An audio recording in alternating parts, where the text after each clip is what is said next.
അവരുടെ ശിഷ്യന്മാർക്ക് പഠിപ്പിച്ചു കൊടുക്കുന്നത് തങ്ങളുടെ കയ്യിലുള്ള ഖുർആനാണ്. ഇതാണ് ഒറിജിനൽ എന്ന് പറഞ്ഞാൽ പഠിപ്പിക്കുന്നത്. അങ്ങനെ വന്നു കഴിഞ്ഞപ്പോൾ ഇത് സാമ്രാജ്യത്തിനകത്ത് പ്രശ്നമായി.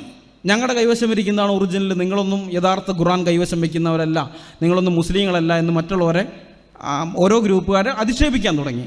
അങ്ങനെ വന്ന് ഇത് പ്രശ്നമായി ആഭ്യന്തര യുദ്ധത്തിൻ്റെ ഒരു അവസ്ഥയിലേക്ക് എത്തുന്നു എന്ന് കണ്ടു കഴിഞ്ഞപ്പോൾ ഉസ്മാൻ എന്ന് പറയുന്നയാൾ മൂന്നാമത്തെ ഖലീഫയാണ്. ഉസ്മാൻ ഖലീഫയായിരിക്കുന്ന സമയത്ത് ഉസ്മാൻ ഒരു കാര്യം കാണിച്ചു. അദ്ദേഹം എന്ത് ചെയ്തു എന്ന് വെച്ച് കഴിഞ്ഞാൽ ഇസ്ലാമിക പണ്ഡിതന്മാരെയൊക്കെ വിളിച്ചു വരുത്തി എല്ലാവർക്കും അംഗീകരിക്കാൻ പറ്റുന്ന വിധത്തിലുള്ള ഒരു ഖുർആൻ എഴുതി ഉണ്ടാക്കിച്ചു. അത് എഴുതി ഉണ്ടാക്കിയതിന് ശേഷം ബാക്കി നിലവിലുള്ള സകല ഖുർആനും കത്തിച്ച് കളയാൻ അദ്ദേഹം ഉത്തരവിട്ടു.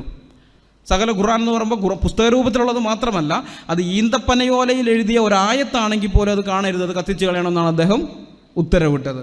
അത് സഹീഹ് ബുഖാരി വോളിയം 6 ബുക്ക് 60 ഹദീസ് നമ്പർ 510 511 ഈ 2 ഹദീസുകളിലാണ് ഇതിൻ്റെ